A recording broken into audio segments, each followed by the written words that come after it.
Hello friends, welcome to my YouTube channel Sujeet Kumar Stambh classes गो। आज फिर से हम नेक्स्ट वीडियो लेकर के आ गए हैं मित्रों। अब जानते हैं मित्रों कि 10th क्लास का आज मैं जो करवाने वाला हूं वो 10th क्लास का ऑब्जेक्टिव और सब्जेक्टिव भी करवाने वाला हूं। शुरू में मैं ऑब्जेक्टिव क्वेश्चन करवाऊंगा, उसके बाद मैं सब्जेक्टिव क्वेश्चन करवाऊंगा। तो पहला जो चैप्टर है उसका नाम है लोकतंत्र में शतक की साझेदारी, है ना। सिविक्स करवा रहे हैं, लेसन 1।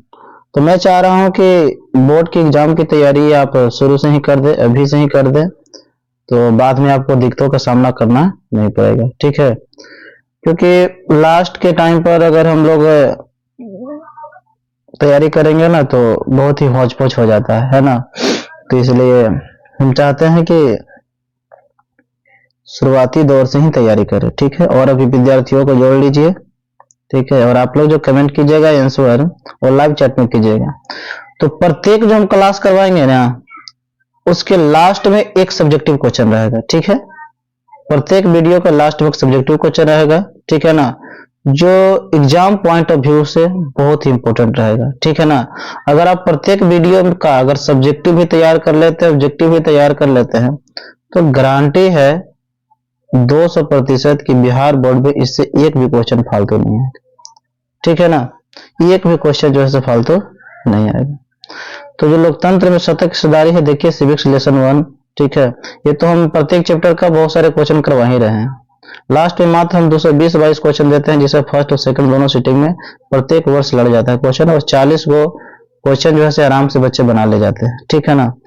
तो आप देखिए मित्रों, और विद्यार्थियों को जोड़ लीजिए, ठीक है ना। 9 बजे प्रतिदिन हम क्लास करवाते हैं, 9 बजे रात को प्रतिदिन जुड़िएगा और हम प्रतिदिन क्लास करेंगे, ठीक है ना।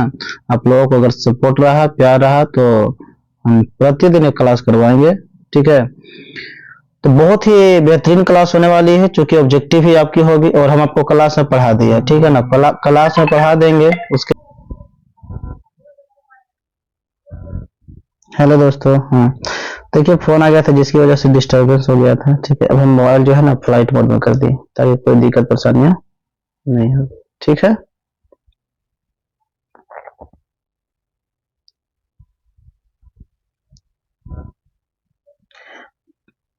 फोन आ जाने के कारण डिस्टर्ब हो गया था।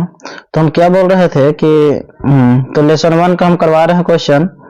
जो देखिए, जो लेसन 1 से और लेसन 2 से जो क्वेश्चन आए हैं बिहार बोर्ड में, देखिए 100 क्वेश्चन है सब्जेक्टिव क्वेश्चंस।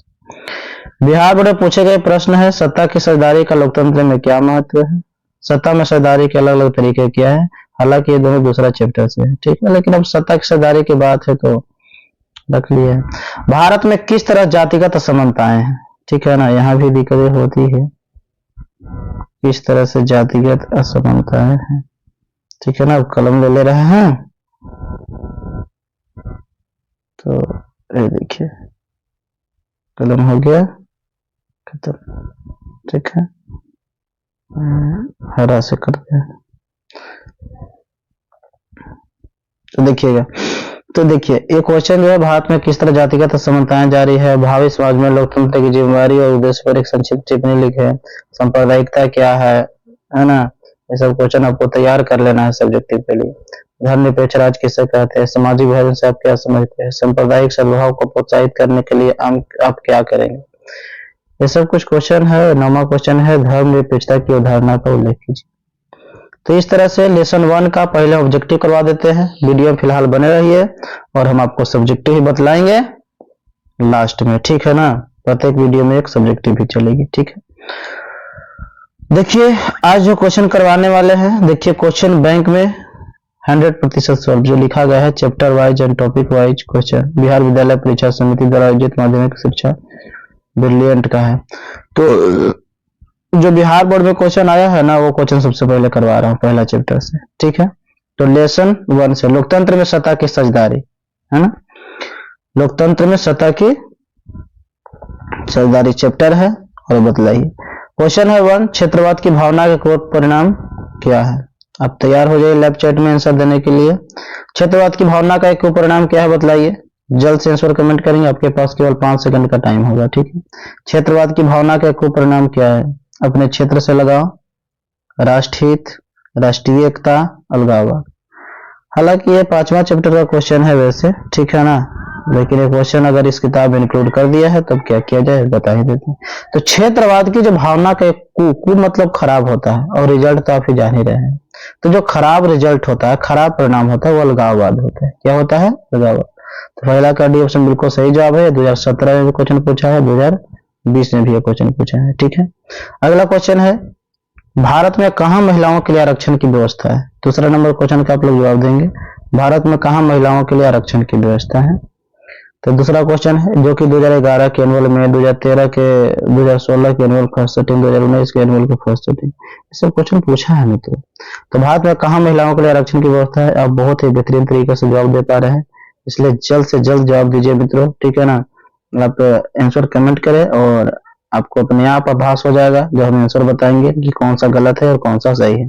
तो भारत में कहाँ महिलाओं के लिए आरक्षण की व्यवस्था है? तो पंचायती राज व्यवस्था, दूसरा का सी ऑप्शन बिल्कुल सही जवाब है, ठीक है। अब हम लोग अगला क्वेश्चन की ओर चलते हैं। सांप्रदायिकता राजनीति आधारित है, बताइए सांप्रदायिक राजनीति आधारित किस पर है? तो सांप्रदायिक राजनीति आधारित है मित्रों, क्या धर्म पर है, जाति पर है, क्षेत्र पर है, इनमें से कोई नहीं है, ठीक है ना। जल्दी से आंसर कमेंट करें, बहुत ही एकदम आसान क्वेश्चन है। तो इस तरह से हमने ना प्रत्येक, इस तरह से जो भी गेस्ट पेपर है जो बाजार में आता है ना, जितना भी आता है सबका मैं क्वेश्चन करवाऊंगा। और समझिए कि एक चैप्टर का अगर अलग अलग गेस्ट पेपर से कई एक बार अगर रिपीट होती है क्वेश्चन, अलग से अलग क्वेश्चन है ना रिपीट होती है, तो समझिए कि एकदम बिल्कुल आपके दिमाग में फिक्स हो जाएगा, ठीक है। उसके बाद जब मैं क्लास में टेस्ट ले लूंगा, ठीक है ना, 40-50 क्वेश्चन का, और साथ में सब्जेक्टिव भी टेस्ट हो रही है, ठीक है ना, साथ में सब्जेक्टिव भी दूंगा ताकि अभी से सब्जेक्टिव का भी आभास हो जाए, ठीक है ना, प्रैक्टिस हो जाए। तो सारा हम लेकर के चल रहे हैं, आप लोगों को कोई दिक्कत नहीं होगी। तो तीसरा नंबर क्वेश्चन, सांप्रदायिक राजनीति आधारित है किस पर? धर्म पर है, जाति पर है, क्षेत्र पर है, इनमें से कोई नहीं। तो सांप्रदायिकता का मतलब ही धर्म होता है, तो धर्म पर है, ठीक है ना, ठीक है ना। एक धर्म का दूसरे धर्म से श्रेष्ठ समझना ही क्या कहलाता है? एक संप्रदाय कहलाता है, संप्रदायवाद कहलाता है, सांप्रदायिकता कहलाता है। फोर्थ नंबर क्वेश्चन का जवाब देंगे, 16वीं लोकसभा में महिलाओं के सदस्यों की संख्या कितनी? बताइए। 16वीं लोकसभा महिलाओं सदस्यों की संख्या कितनी थी? बताइएगा। हालांकि 16वीं जो लोकसभा में सदस्यों की जो संख्या रही थी वो कितनी रही थी बताइएगा। 61 है, 63 है, 65 है, 67 है? अब जल्दी से बताइएगा, ठीक है।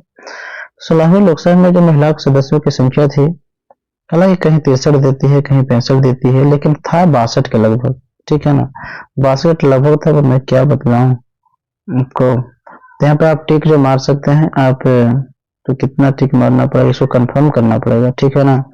और इसको कंफर्म कर लेते हैं, थोड़ा सा आप ध्यान दीजिए, ठीक है, रुक जाइए।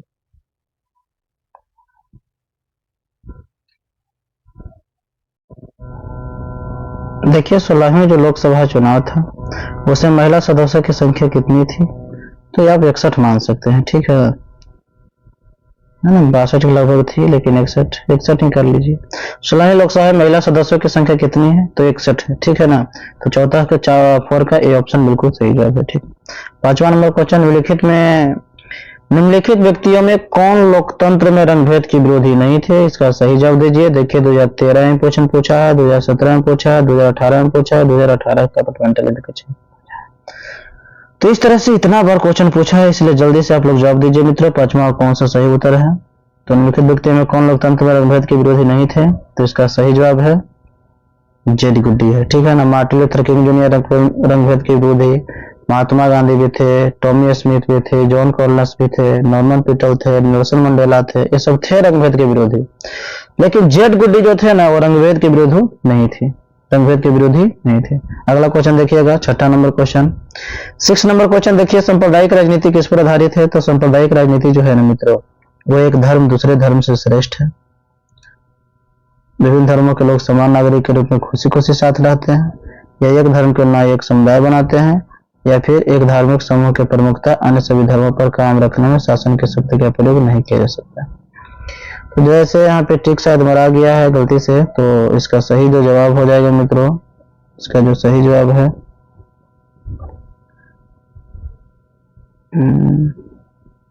इसका जो सही जवाब है मित्रों ये होगा एक धर्म दूसरे धर्म से श्रेष्ठ है। क्या है? एक धर्म दूसरे धर्म से श्रेष्ठ, एक धर्म दूसरे धर्म से क्या है? श्रेष्ठ है। एक धर्म दूसरे धर्म से श्रेष्ठ है, तो ये ऑप्शन हो जाएगा 6 का है। सांप्रदायिक राजनीति किस पर आधारित है? एक धर्म दूसरे धर्म से श्रेष्ठ है। अगर धर्म रहेगा तो फिर धर्म का रहेगा।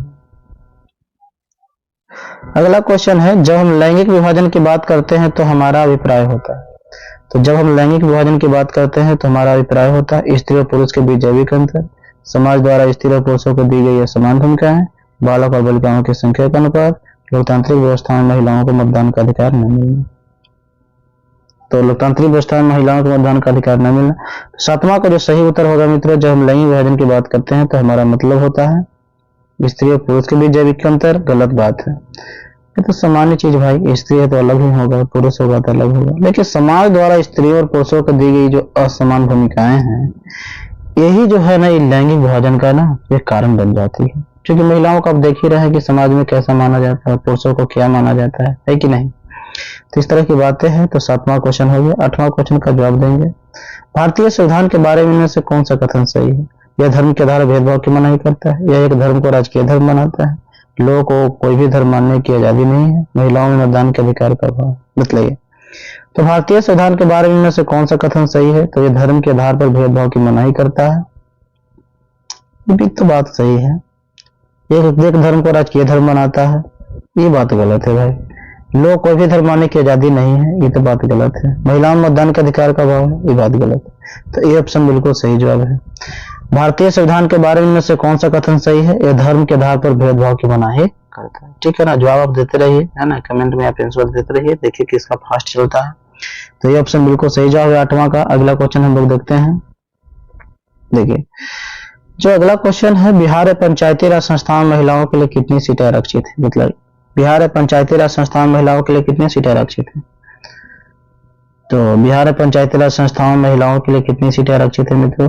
50%, 25%, 33% या इनमें से कोई नहीं। तो बिहार में पंचायती राज संस्थाओं महिलाओं के लिए कितनी सीटें आरक्षित है? 50%, 25%, 33%, इनमें से कोई नहीं। तो जो बिहार में पंचायती राज संस्थान महिलाओं के लिए कितनी सीटें आरक्षित है? तो 50% आरक्षित है।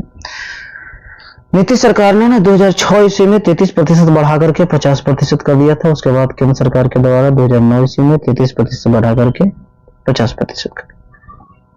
अगला क्वेश्चन है, अंतर्राष्ट्रीय महिला दिवस किस तिथि को मनाया जाता है? 7 मार्च, 8 मार्च, 9 मार्च या 10 मार्च? जल्दी से जवाब देंगे। तो अंतर्राष्ट्रीय महिला दिवस जो है ना वो मनाया जाता है, वो 8 मार्च को मनाया जाता है। 10वां का भी ऑप्शन बिल्कुल सही जवाब है। ठीक है ना, इस तरह से अपना आंसर का पुष्टि करते रहें और आगे फिर हम लोग बढ़ते हैं। 15वीं लोकसभा चुनाव के पूर्व लोकसभा महिलाओं की भागीदारी कितनी थी? 15वीं लोकसभा चुनाव से पहले लोकसभा महिलाओं की भागीदारी कितनी थी भाई जी? देखिए 15वीं जो लोकसभा चुनाव हुई थी ना, उससे पहले की अगर मैं बात करूं, क्योंकि आप जानते हैं कि 15वीं लोकसभा चुनाव कब हुई होगी? अगर 16वीं हुई है, 16वीं कब हुई भाई? 2014 से लेकर 2019 में, और 17वीं 2019 से लेकर के 2024 तक। और फिर चुनाव भी होने वाले हैं इस बार, तो 18वीं लोकसभा चुनाव होगी ना इस बार, तो ध्यान दीजिएगा। ठीक है ना, 2024 में 18वीं लोकसभा चुनाव होने वाली है। तो 55 साल पर चुनाव तो आप जान ही करते हैं क्या होता है। ठीक है ना, तो हालांकि अभी हमने बतलाया ना कि 16वीं लोकसभा चुनाव में महिलाओं की जो भागीदारी थी उसमें लगभग 61 महिला थी, लेकिन 17वीं लोकसभा में चुनाव में बढ़ गई थी और लगभग 78 महिला हो गई थी। ठीक है ना, तो इस तरह से 15वीं लोकसभा चुनाव के पहले लोकसभा महिलाओं की भागीदारी 10% केवल थी। कितनी थी? केवल 10% थी। महिलाओं की भागीदारी कितनी थी? केवल 10%। ठीक है, वही 10.86 के लगभग थी। जब 15वीं लोकसभा चुनाव हुआ था ना, तो हमको लगता है, हमको याद है उस समय कि 56 की 58 महिला थी उस समय, और वही 16वीं में 61 हो गया और 17वीं में कितना हो गया? 78 महिला हो गई थी। ठीक है, तो 10% मान सकते हैं। जैसे मान ली 543 व्यक्ति है, ठीक है ना, तो 543 का 10% निकालेंगे तो कितना हो जाएगा? 54 व्यक्ति। तो वही ना 54-56 के लगभग। तो ऐसे ऑप्शन में रहता है 10.86%।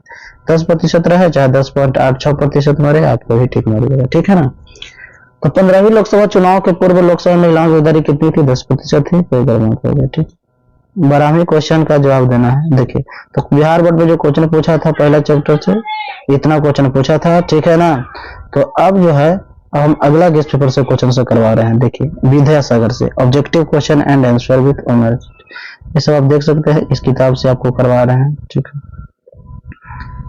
अगला क्वेश्चन है, अब देखिए, भारत में महिला के लिए आरक्षण की व्यवस्था कहाँ है, बतलाइए। भारत में महिला के लिए आरक्षण की व्यवस्था कहाँ है? लोकसभा, विधानसभा, पंचायती राज व्यवस्था, मंत्रिमंडल, कहाँ पे है? तो भारत में महिला के लिए जो आरक्षण की व्यवस्था है ना, वो तो पंचायती राज व्यवस्था में है। तो अभी हमने करवाया, पहला का सी ऑप्शन, ठीक है। तो ये जो बुक है ना, इसमें आपका क्वेश्चन बैंक में भी क्वेश्चन मिलेगा और एक्स्ट्रा भी क्वेश्चन रहेंगे, ठीक है ना। अब देखिए कैसे हो रहा है। तो भारत में महिलाओं के लिए आरक्षण की व्यवस्था है, पंचायती राज व्यवस्था, फटाफट आंसर दीजिए। लोकतांत्रिक व्यवस्था को प्रभावित करने वाली असमानताएं कौन है? लोकतांत्रिक व्यवस्था को जो प्रभावित करती है, क्या जाति व्यवस्था, सांप्रदायिकता, या सभी इनमें विविधता? तो हालांकि सब जो है ना लोकतांत्रिक व्यवस्था प्रभावित करती हैं। तो डी ऑप्शन बिल्कुल सही जवाब है। आप फटाफट आंसर दीजिए, ठीक है ना।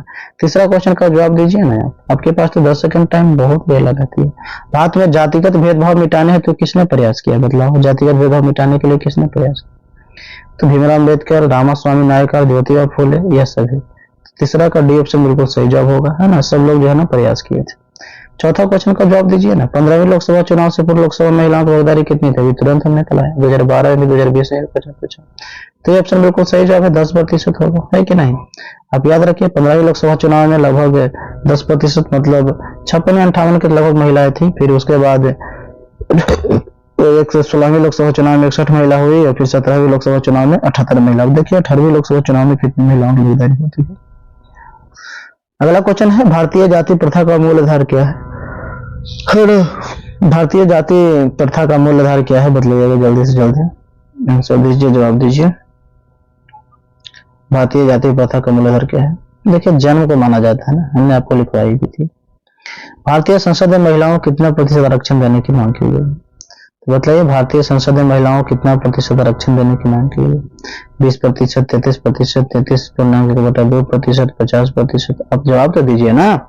भारतीय संसद में महिलाओं को कितने पर आरक्षण देने की बात की गई है भाई? भारतीय संसद में बतलाइए कितने पर आरक्षण देने की बात की गई है कि भारतीय संसद में महिलाओं को आरक्षण मिलेगी? 2012 के एनुअल एग्जाम क्वेश्चन पूछा है ना। तो मांग तो किया गया था 33%, बी ऑप्शन बिल्कुल सही जवाब है, ठीक है ना। महिलाओं के लिए आरक्षण की मांग किया गया था 33%। अगला क्वेश्चन है, 7वां क्वेश्चन है, भारतीय संविधान की 8वीं अनुसूची में कितनी भाषाओं को स्थान दिया गया है?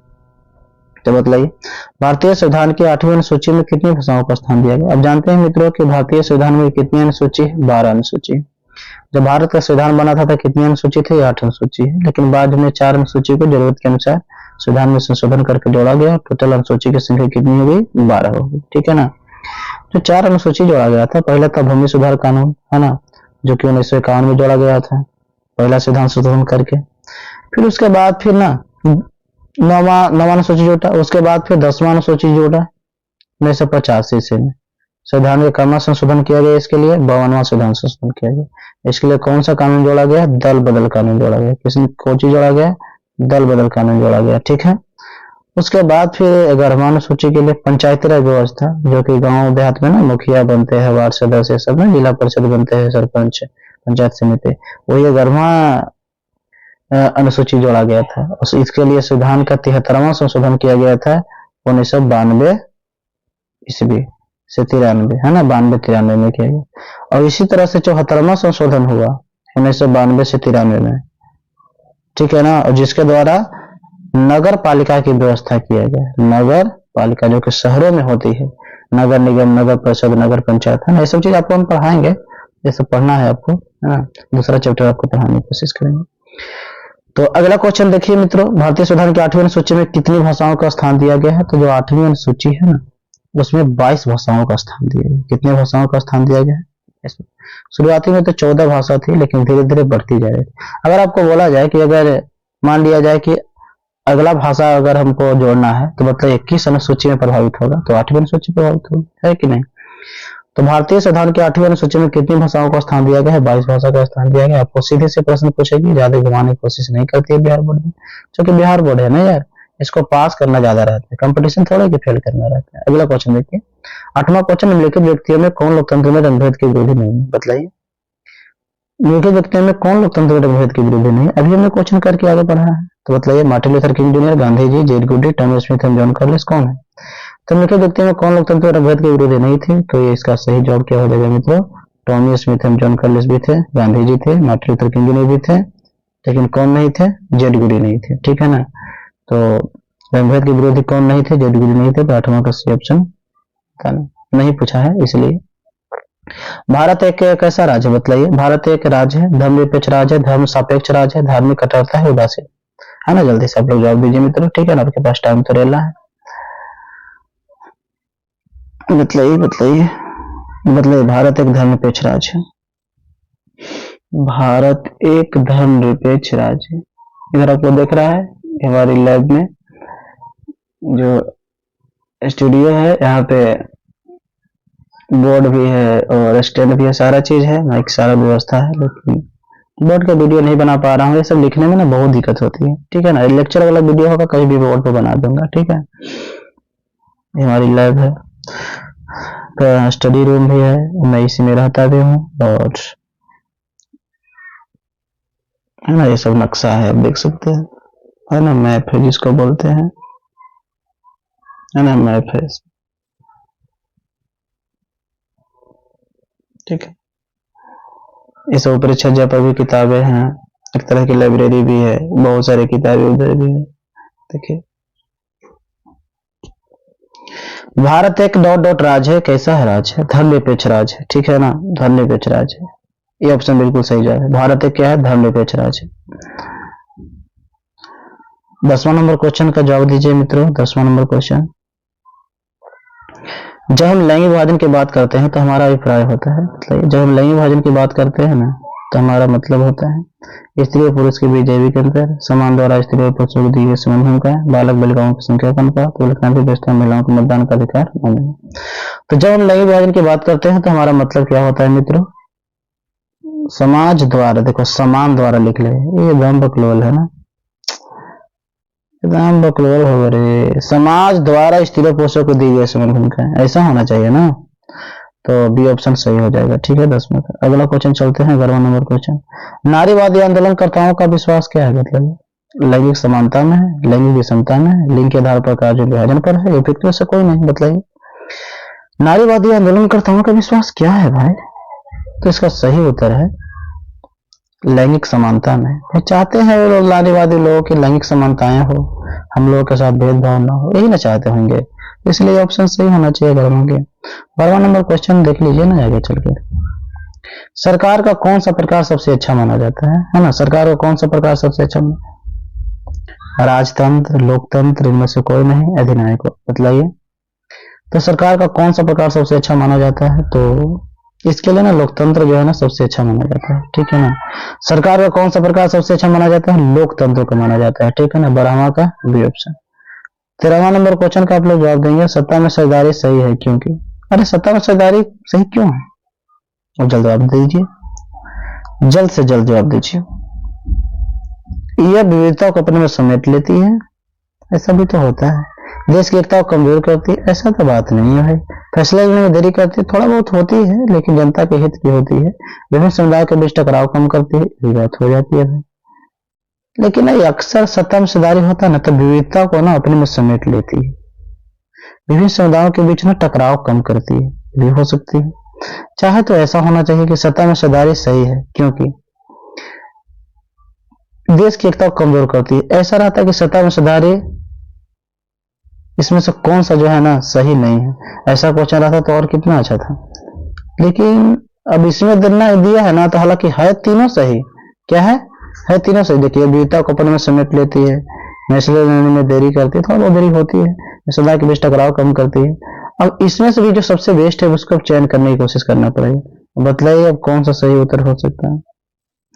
तो हालांकि जो विविधताएं होती है ना, थोड़ा बहुत भी मतभेद होती है, विभिन्नताएं होती है, उसको ना समेटने की ही कोशिश करती है अक्सर। ठीक है ना। तो हालांकि बेस्ट है तीनों, लेकिन उसमें सबसे बेस्ट है विवेक को मानना पड़ेगा, है ना। विविधता को अपने में क्या कर लेती है? समेट लेती है। ठीक। 14वां नंबर क्वेश्चन का जवाब देंगे। 13 का ये हो गया। 16वीं लोकसभा में महिला सदस्यों की संख्या कितनी है? बताइए, 16वीं लोकसभा में महिला सदस्यों की संख्या कितनी है? 61 है, 63 है, 65 है, 67 है। बताइए, 16वीं लोकसभा में देखिए अभी हमने तुरंत बताया ना, 16वीं लोकसभा में महिला सदस्यों की संख्या कितनी होगी? 61 होगी। अब 15वां नंबर क्वेश्चन का आप लोग जवाब देंगे, सांप्रदायिक राजनीति की मूल मान्यताएं क्या है? पढ़ करके आप जवाब दीजिए। धर्म को समुदाय का आधार मानना, क्षेत्र को समुदाय का आधार मानना, राजनीति को समुदाय का आधार मानना, ये बिल्कुल सही है। बात हो रही है ना सांप्रदायिकता राजनीतिक मूल मान्यताएं क्या है। आप ये ना कि आप देख लीजिए ना कि उपरोक्त में से सभी है तो उसी को आप टिकवा दे, ये सब तो गलत बात है ना भाई। ये सभी है तो सभी हो जाएगा, ये तो गलत बात है। ये सांप्रदायिकता बात है। सांप्रदायिकता का मतलब ही धर्म होता है ना। तो धर्म को समुदाय के आधार मान लेना ही सांप्रदायिक राजनीति की मूल्य मान्यताएं होती है। इसलिए 15 का क्या हो जाएगा मित्र, ए ऑप्शन बिल्कुल सही जवाब हो जाएगा। 15 नंबर का ए विल बी राइट आंसर है ना। नेक्स्ट क्वेश्चन 16 नंबर क्वेश्चन, भारतीय संविधान में धर्मनिरपेक्षता का अर्थ है। भारतीय संविधान में धर्मनिरपेक्षता का क्या अर्थ है। राज का अपना कोई धर्म नहीं, राज के द्वारा खास धर्म मानने पर जोर, इच्छानुसार व्यक्ति धर्म मानने पर राजतंत्र, उपयुक्त में से कोई नहीं। बताइए भारतीय संविधान में धर्मनिरपेक्षता का अर्थ क्या है। राज का अपना कोई धर्म नहीं, राज का अपना कोई धर्म नहीं। तो भारतीय संविधान में धर्मनिरपेक्षता का यही मतलब होता है कि राज का अपना कोई धर्म नहीं है। ये तो मान ही रहे हैं भाई कि इच्छा अनुसार व्यक्ति धर्म मानने पर स्वतंत्रता अनुच्छेद नंबर 25 में कहा गया है फंडामेंटल राइट है, ठीक है ना। लेकिन फिर भी यार राज का तो कोई खास धर्म नहीं होती, राज का अपना कोई धर्म नहीं है ना, कोई धर्म नहीं है ना राज का। राजकीय धर्म है क्या भारत का राजकीय धर्म हिंदू धर्म नहीं, वो गलत बात है। क्या मुसलमान धर्म नहीं, क्या इस्लाम धर्म नहीं, क्या बौद्ध धर्म है, क्या सिख है, ईसाई है, वैष्णव है, क्या है, नहीं है।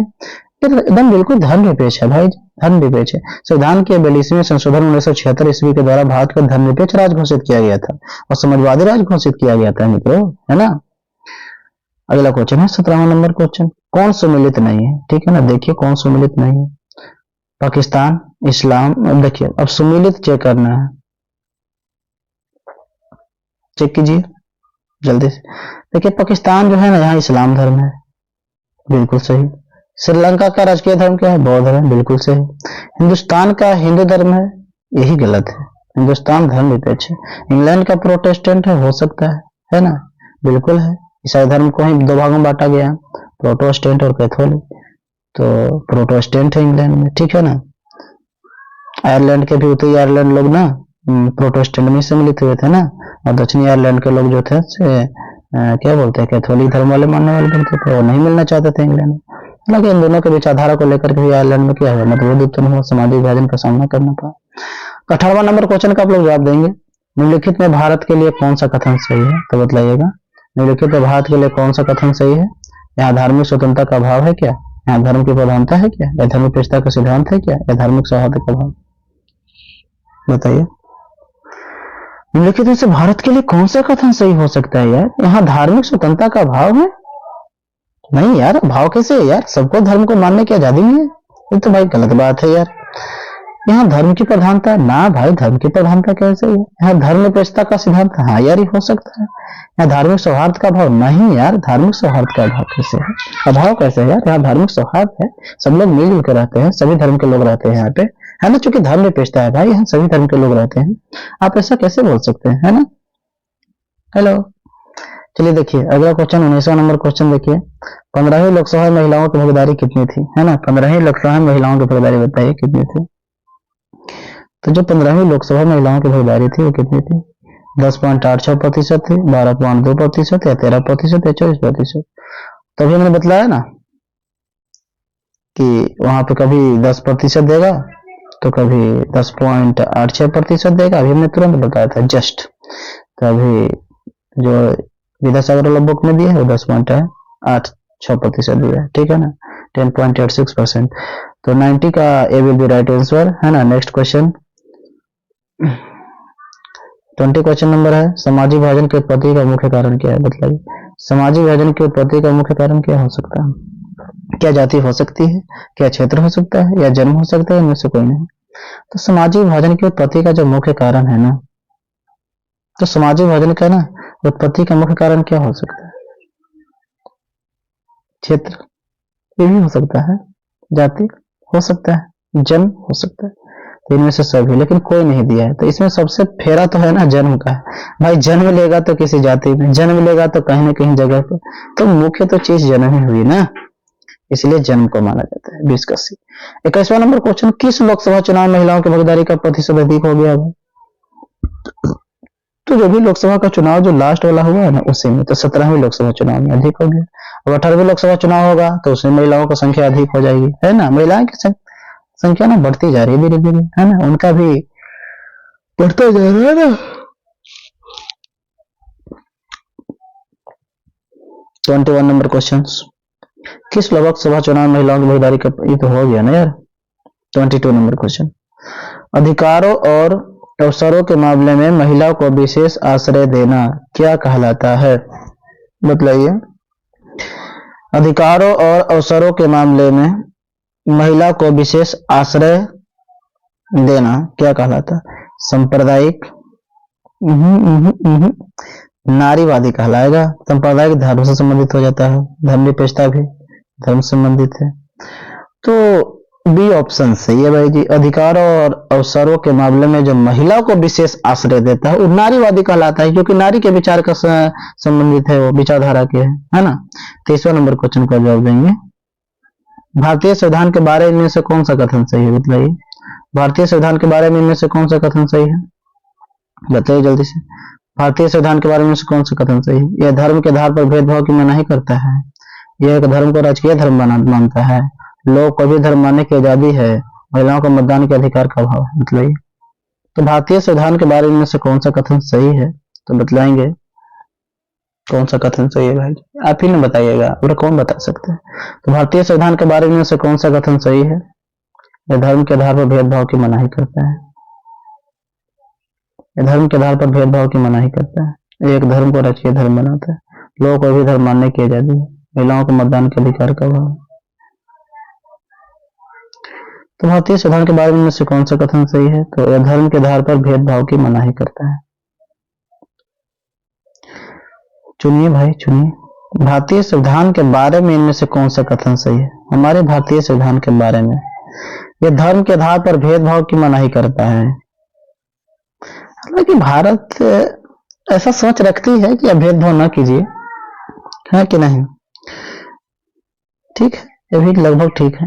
एक धर्म को राजकीय धर्म बनाता है, ये तो बिल्कुल सरासर गलत है। राजकीय धर्म क्यों बनाएगी भाई? जो भारत के कोई राजकीय धर्म है? आप ही बताइए ना, राजकीय धर्म है कोई? नहीं है, नहीं है ना, तब ये तो बिल्कुल गलत है। लोग को भी धर्म मानने की आजादी है, हाँ भैया, कोई भी धर्म मानने की आजादी है। महिला को मतदान के अधिकार का, अरे भाई जी, महिलाएं आप लोग मतदान देते हैं ना, वोट तो कर सकते हैं ना, लेकिन इसके लिए उम्र होना चाहिए कम से कम 18 वर्ष, है ना। वोट देने के लिए उम्र कितनी होनी चाहिए? 18 वर्ष। आप वोट दे सकते हैं, है ना, आप बिल्कुल फ्री है। लेकिन इसमें से देखिए ना, दो चीज है, ये धर्म के आधार पर भेदभाव की मनाही करता है और लोगों को भी धर्म मानने की आजादी। तो धर्म के आधार पर भेदभाव की मनाही करता है, ऐसा सोच रखती है ना। लोगों को भी धर्म मानने की आजादी है, ये बात तो बिल्कुल है भाई जी, ये तो आपको संविधान में लिखी गई है, अनुच्छेद नंबर 25 में कोई भी धर्म मानने की आजादी है। तो इसलिए ना इन दोनों में भी ज्यादा सही कौन हो जाएगा? सी ऑप्शन हो जाएगा। तो अब देखिए ना, आप लोग अगर धर्म संकट पड़ जाते हैं ना, तो उसमें अब आपको ज्यादा से ज्यादा करेक्ट चुनना रहता है कि कौन सा हो सकता है। तो 23 का सी ऑप्शन हो जाएगा। 24 नंबर क्वेश्चन का आप लोग जवाब देंगे, देखिए कौन सा सही उत्तर होगा। 24 नंबर क्वेश्चन, 24 नंबर क्वेश्चन का आप लोग जवाब देंगे, कौन सा हो सकता है? धर्म और जाति के आधार पर सामाजिक विभाजन कहाँ है? धर्म और जाति के आधार पर सामाजिक विभाजन बताइए कहाँ है? तो देखिए, धर्म ये तो भाई भाषा के आधार पर हो रही थी और मिलजुल करके अपना काम निपटा लिया, ठीक है। भारत में ना धार्मिक आधार पर बहुत भेदभाव होती है, जाति के आधार पर भी भेदभाव होती है ना। भेदभाव तो होते रहती है भारत में, जाति के लोग और धर्म के लोग लेकर, है ना, लोग और नहीं लेकर। पाकिस्तान में भी यार ईसा तो राजकीय धर्म है पाकिस्तान का, इस्लाम धर्म। इंग्लैंड में प्रोटेस्टेंट है। तो ज्यादातर ना भारत ही ऐसा देश है जहाँ पे धर्म और जाति के आधार पर सामाजिक विभाजन है। सांप्रदायिक राजनीति आधारित होती है, बताइए सांप्रदायिक राजनीति आधारित होती है किस पर? अब देखिए ना, ये क्वेश्चन तो करवाई गई है और 2019 में क्वेश्चन पूछा था और हमने पिछले स्लाइड में क्वेश्चन करवाया भी था। तो ये सांप्रदायिकता मतलब धर्म पर हो जाएगा। 25 का ये ऑप्शन हो जाएगा, ठीक है। लाइट जो है ना चली गई है। तो 26वां नंबर क्वेश्चन का आप लोग देखिए, जवाब दीजिए। लाइट तो चली गई है, लाइट को ना हाई करता हूं।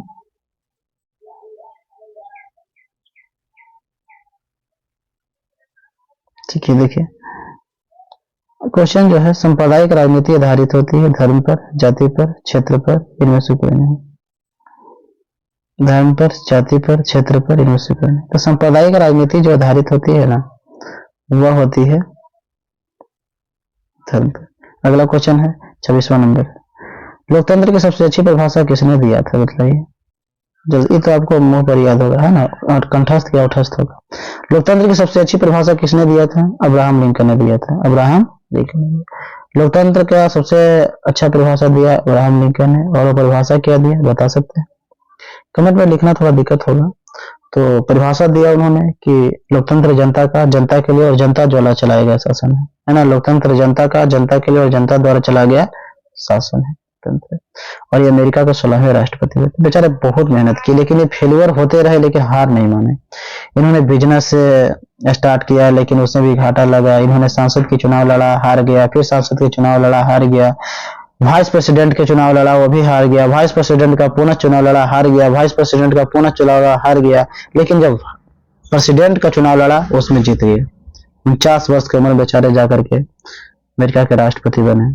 कितनी मतलब कि सक्सेस बहुत लास्ट में मिली, लेकिन ये हार नहीं माने। इसलिए ना हमें हार नहीं माननी चाहिए, ठीक है ना, हमें मेहनत करनी चाहिए, एक दिन सफलताएं आपकी कदम चूमेगी, ठीक है। तो लोकतंत्र की सबसे अच्छी परिभाषा किसने दिया, अब्राहम लिंकन ने दिया, ठीक बी ऑप्शन है ना। लोकतंत्र जो है ना, डेमोक्रेसी इसका अंग्रेजी होता है, और डेमोक्रेसी जो शब्द है ना, दो यूनानी शब्द से मिलकर बना, एक डेमोस से मिलकर बना है, डेमोस, दूसरा क्रेसिया से मिलकर बना है। इसे क्रेसिया लिखा था, क्रेटिया है लेकिन क्रेसिया पढ़ते हैं, है ना, क्रेसिया से मिलकर बना है। डेमोस का मतलब होता है जनता, और क्रेसिया का मतलब क्या होता है, शासन होता है, ठीक है ना, जिसको बोलते हैं जनता का शासन होता है। Democracy is of the people, for the people and by the people, understand. Next questions, please look at next question, 27 number questions. निम्न जातियों को निम्नलिखित में किस नाम से पुकारा नहीं जाता है, बताइए। निम्न जातियों को निम्नलिखित में किस नाम से पुकारा नहीं जाता है, बताइए। अत्यंत, शूद्र, हरिजन, द्विज। निम्न जातियों को हरिजन कह सकते हैं, शूद्र कह सकते हैं, बिल्कुल अत्यंत नीचे, है ना। द्विज नहीं कह सकते हैं, क्योंकि द्विज जो होता है ना, ब्राह्मण जाति के लोग होते हैं। द्वि मतलब दो, और ज मतलब जवनमना, है ना, द्विज जाति इसको कहते हैं, है ना। इसको सवर्ण भी कहते हैं, है ना, ब्राह्मण, क्षत्रिय, ये सब होते हैं ना, द्विज जातियों को सवर्ण भी कहा जाता है, मतलब सवर्ण, अच्छे वर्ण के हैं। श्रीलंका कब आजाद हुआ, 28वां नंबर क्वेश्चन का जवाब देंगे, ठीक है ना। तो इसका तो द्विज हो ही जाएगा, है ना। तो 28वां क्वेश्चन का जवाब दे, श्रीलंका कब आजाद हुआ, ये तो आपको पता ही होगा, है ना। तो छोड़ देते हैं, अरे छोड़ क्यों दें, बता देते हैं, किसी को नहीं पता होगा। श्रीलंका 1948 ईस्वी में हुआ था, है ना। श्रीलंका कब आजाद हुआ था, 1948 ईस्वी। अगला क्वेश्चन का जवाब देंगे। 29वां नंबर क्वेश्चन क्या है, किसने कहा राजनीतिक आधार नैतिक मूल्य होना चाहिए, है ना। इसका जल्दी से जवाब दीजिए। देखिए आप लोग सपोर्ट कीजिए, ज्यादा से ज्यादा शेयर कीजिए वीडियो को, ज्यादा से ज्यादा विद्यार्थियों को जोड़ने की कोशिश कीजिए, है ना। आप लोगों के ही भविष्य को ध्यान में रखते हुए क्लास में स्टार्ट कर रहा हूँ, है ना, या क्लास मैंने स्टार्ट किया है और अभी पढ़ा भी रहा हूँ, और आज से क्लास स्टार्ट है। प्रत्येक रात के 9 बजे क्लास दिया जाएगा, ठीक है ना। ऑब्जेक्टिव क्वेश्चन रहेगी और साथ में 1-2 क्वेश्चन सब्जेक्टिव रहेगी, है ना, प्रत्येक क्लास में, तो आप जरूर करेंगे, है ना।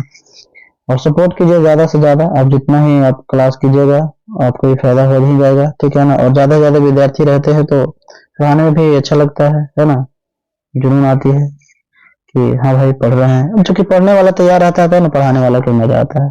आप ही बताइए ना, आप कोई खिस्सा कह रहे हैं, कोई सुनने वाला तैयार नहीं है, तो ठीक लगेगा, नहीं लगेगा। आप भाषण दे रहे हैं, कोई सुनने के लिए तैयारी नहीं, कोई ठीक नहीं लगेगा। इस सबके पास है मनोप्रियति है ना।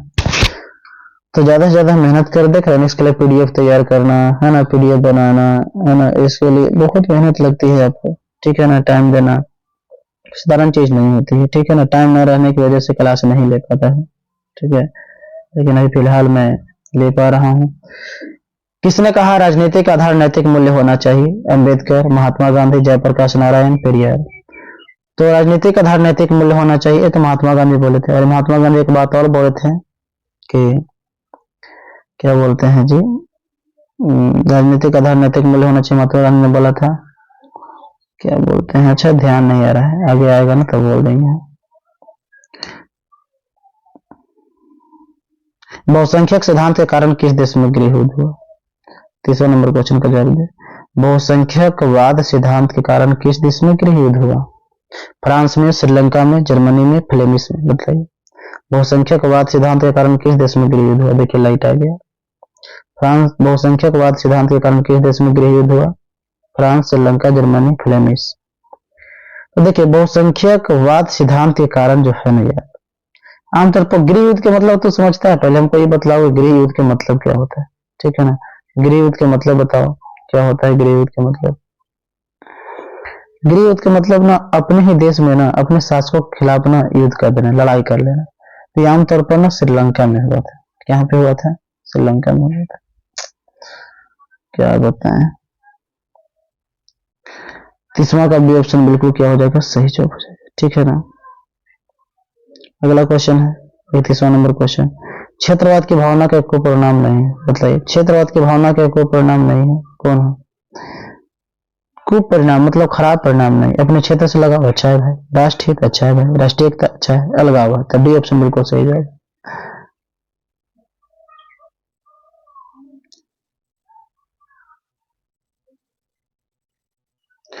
क्षेत्रवाद की भावना के कुपरिणाम है, खराब परिणाम है, अलगाव, ऐसे होना चाहिए यार, खराब परिणाम है। राष्ट्रीय एकता तो भाई अच्छा परिणाम है, कोई परिणाम नहीं है, ये तो ठीक है, कोई परिणाम नहीं है यार, ना ऐसे बोलता है, कोई नहीं लिखा तो फिर सभी लिखना चाहिए, तो काज नहीं कैसे छापता है यार क्वेश्चन। 32 नंबर क्वेश्चन का देखिए जवाब, यूरोपीय संघ का मुख्यालय कहाँ है यार? यूरोपीय संघ का मुख्यालय ब्रुसेल्स में है, ठीक है ना। यूरोपीय संघ का मुख्यालय कहाँ? ब्रुसेल्स। अगला क्वेश्चन का जवाब देंगे मित्रों, ठीक है ना, अगला क्वेश्चन का जवाब देंगे। 33 नंबर, भारत की वित्तीय राजधानी किस शहर को कहा जाता है, मतलब भारत की वित्तीय राजधानी किसको कहा जाता है? मुंबई को कहा जाता है। भारत की वित्तीय राजधानी किसको कहा जाता है? मुंबई को कहा जाता है। अगला क्वेश्चन का जवाब देंगे, सत्ता के ना क्षैतिज वितरण से आपका क्या मतलब है, बताइए। सत्ता के स्तरीय का क्षैतिज वितरण जवाब देना है।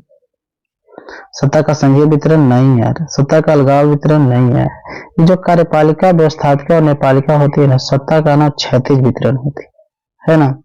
जैसे देखिए सरकार है, सरकार के कितने अंग होती है? 3 अंग होते हैं, एक होती है आपका कार्यपालिका, एक है व्यवस्थापिका, एक न्यायपालिका, 3 है कि नहीं? न्यायपालिका, व्यवस्थापिका और कार्यपालिका। व्यवस्थापिका को विधायिका कहते हैं, तो विधायिका कानून बनाती है, कार्यपालिका उस कानून को लागू करती है, और किसी तरह की अगर लड़ाई झगड़ा होती है तो न्यायपालिका भी जाते हैं लोग और न्याय दिलाते हैं, ठीक है ना। तो क्षैतिज वितरण हुआ कि नहीं, ये ऐसे क्षैतिज नहीं होता है। और अगर ऊर्ध्वाधर वितरण का है तो जैसे देखिए केंद्र स्तर पर की सरकार, फिर नीचे होगा राज्य स्तर पर की सरकार, फिर स्थानीय स्वशासन, ये होता है उद्धग्र वितरण, होता है उद्धग्र। उद्धग्र होता है ना, ऊपर से नीचे खींची गई रेखा को उद्धग्र स्तंभ कहते हैं, उद्धग्र कतार कहते हैं, और बाएं से दाएं या दाहिना से बाएं खींचेगा तो उसको क्षैतिज कहते हैं, ठीक है। तो सी ऑप्शन बिल्कुल सही जवाब होगा 34 का सी। 35 नंबर क्वेश्चन, यूगोस्लाविया के विघटन का इनमें से कौन सा कारण उत्तरदायी था? यूगोस्लाविया के विघटन का इनमें से कौन सा कारण उत्तरदायी था? विदेशी आक्रमण, धर्म के आधार पर राजनीतिक बंटवारा, या आर्थिक संकट, या महामारी। आखिर यहाँ पे हुआ क्या था? आप लोग जवाब दीजिए, इसका आखिर हुआ क्या था यहाँ? तो यूगोस्लाविया में ना यार सामाजिक विभाजन कारण ना विखंडन का सामना कर गया ना, लेकिन यहाँ ना धर्म के आधार पर राजनीतिक बंटवारा हो गया था। 35 का बी ऑप्शन। 36 नंबर क्वेश्चन का जवाब देंगे, राज्य वित्त आयोग का गठन किया जाता है। अब बताइए ना, राज्य वित्त आयोग का गठन किया जाता है किसके लिए? अरे बैंक की वित्तीय स्थिति से क्या लेन देन है राज्य वित्त आयोग, केंद्र राज्य के वित्तीय संबंध से क्या लेन देन है ना, पंचायतों की वित्तीय स्थिति के पुनर्लेखन हेतु इसका इस्तेमाल होता है। लेकिन यह राज्य वित्त आयोग है, हालांकि आमतौर पर तो पंचायतों की वित्तीय स्थिति के पुनर्लेखन हेतु होता है, लेकिन यहाँ प्रश्न दे रहा है इनमें से सभी। तो अगर राज्य वित्त आयोग का गठन किया जा रहा है तो बैंकों के वित्तीय स्थिति के पुनर्लेखन हो सकती है, केंद्र और राज्यों के वित्तीय संबंध की पुनर्लेखन हो सकती है। हालांकि राज्य वित्त आयोग का अगर गठन किया गया है ना, तो पंचायतों की वित्तीय स्थिति के पुनर्लेखन हेतु होना चाहिए, है ना। ये केंद्र और राज्य दिया है ना, ये गलत है। केंद्र नहीं रहता ना तो हमको लगता है कि सब सही हो सकता था, है ना। लेकिन ये पंचायतों की वित्तीय स्थिति के पुनर्लेखन हेतु, ये तो बिल्कुल करेक्ट है। केंद्र राज्यों के वित्तीय संबंध के पुनर्लेखन हेतु, केंद्र राज्य के वित्तीय संबंध के पुनर्लेखन हेतु क्या हो सकता है? ये राज्य वित्त आयोग है तो ये केंद्र से क्या होना चाहिए? खैर अभी फिलहाल मैं इसका जो सही उत्तर दे रहा हूं, राज्य वित्त आयोग पंचायतों की वित्तीय की स्थिति के पुनर्लेखन हेतु आमतौर पर होती है। तो ये ऑप्शन अभी फिलहाल देते हैं, लेकिन अगला फिर तो भी अगला जिस पर से क्वेश्चन करवाएंगे हैं तो अगला क्वेश्चन में इसका कंफर्म करके और हम जवाब दे पाएंगे, ठीक है ना। तो 36 नंबर क्वेश्चन हो गया। उसके बाद हम देखते हैं पहला नंबर क्वेश्चन जो सब्जेक्टिव हुआ। अब जो होगा ना सब्जेक्टिव क्वेश्चन होगा, ठीक है। तो सत्ता की सदारी का लोकतंत्र में क्या महत्व है, मैंने एक क्वेश्चन जो है ना सब्जेक्टिव रखा है, क्योंकि पहला क्वेश्चन है ना, एक एक क्वेश्चन करके करवाऊंगा, है ना। शुरू का क्या था देखिए, है ना, क्वेश्चन था ना सत्ता की सदारी का लोकतंत्र में क्या महत्व है, पहला हो जाएगा, फिर दूसरा करवा देंगे, फिर तीसरा करवा देंगे, फिर चौथा, पांचवा, छठा, इस तरह से करवा देंगे प्रत्येक वीडियो में धीरे धीरे, है ना। तो देखिए सत्ता के सदारी का लोकतंत्र में क्या महत्व है। क्वेश्चन नंबर है, सब्जेक्टिव टाइप का क्वेश्चन है, सत्ता के सदारी का लोकतंत्र में क्या महत्व है, जल्दी से जवाब देंगे इसका, है ना। तो इसका जवाब हमें खुद लिख ही दिए हैं, आपको जवाब देने की जरूरत नहीं है, क्योंकि ऑब्जेक्टिव क्वेश्चन है कि आप जवाब दीजिएगा, है ना। तो देखिए इसका आंसर होगा ना सत्ता की साझेदारी करना है ना, सत्ता में सबकी भागीदारी होनी चाहिए। अगर ऐसा होने से लोकतंत्र में इसकी क्या महत्व है, अगर ऐसा होगा तो क्या लोकतंत्र में सही रहेगी। देखिए जब जाति, धर्म, भाषा, क्षेत्र इत्यादि के आधार पर विभिन्न समुदायों को सत्ता में साझेदारी नहीं मिल पाता है, तो इन समुदायों के असंतोष एवं टकराव से सामाजिक विभाजन और राजनीतिक अस्थिरता उत्पन्न हो सकती है, संभावना है। और इन समस्याओं को उत्पन्न होने से रोकने के लिए आवश्यक है कि सत्ता में सभी समुदायों की साझेदारी हो। देखिए आप जानते हैं मित्रों कि किसी भी देश में आमतौर पर तो सामान्यतः विभिन्न जाति के लोग रहेंगे, विभिन्न जाति धर्म के लोग, भाषा बोलने वाले अलग अलग के रहेंगे, अलग अलग क्षेत्र के रहने वाले लोग रहते हैं। तो इसके आधार पर ना जो भी समुदाय हैं, सबका अलग अलग जो विभिन्न समुदाय हैं, उसको सत्ता में साझेदारी अगर नहीं मिलता है, अगर जो सरकार की सत्ता है उसमें अगर सबका अगर हिस्सेदारी नहीं हो, सबका भागीदारी नहीं हो, सबका उसमें मतलब कि इंक्लूडेड नहीं किया गया है, पार्टिसिपेट नहीं अगर किया जाए, तो क्या होगा, उन लोगों के अंदर असंतोष उत्पन्न होगा, उन समुदायों के अंदर क्या होगा, असंतोष उत्पन्न होगा, और असंतोष के कारण टकराव भी उत्पन्न हो सकती है, जिसके कारण सामाजिक विभाजन उत्पन्न हो सकता है, राजनीतिक क्षेत्र में अस्थिरता उत्पन्न हो जाएगा, माने ज्यादा समय तक यह राजनीतिक क्षेत्र नहीं चल पाएगा, है ना, ऐसा हो सकती है, ऐसा संभावना उत्पन्न हो सकता है। और इन समस्याओं को उत्पन्न होने से रोकने ही के लिए ही सत्ता में साझेदारी जरूरी होती है, ठीक है ना, सत्ता में सभी समुदायों की साझेदारी जरूरी होती है। इस बात को आप समझ गए, ठीक है ना। तो इस तरह से मित्रों सब्जेक्टिव क्वेश्चन भी था। तो प्रतिदिन जो क्लास जो है ना रात के 9 बजे क्लास करवाई जाती है, ठीक है ना, सब्जेक्टिव क्वेश्चन भी करवाई जाती है, ऑब्जेक्टिव क्वेश्चन भी करवाई जाती है, इसलिए रात के 9 बजे जरूर जोड़े, ठीक है ना, जरूर जोड़ने की कोशिश कीजिए, खुद जोड़िए और दोस्तों को जोड़िए, अभी से तैयारी कीजिएगा तो आप एक तरह के बहुत बड़ा भयानक हाइड्रोजन बम की तरह तैयार हो जाएगा, जो बिहार बोर्ड में जाकर खोलिएगा, ठीक है ना, और आपको ज्यादा से ज्यादा मार्क्स प्राप्त होगा, आप टॉपर बनने में श्रेणी में आ सकते हैं, ठीक है। Thank you for watching video, आप प्रतिदिन इसी तरह से मिलते रहिए, ठीक है, बाय।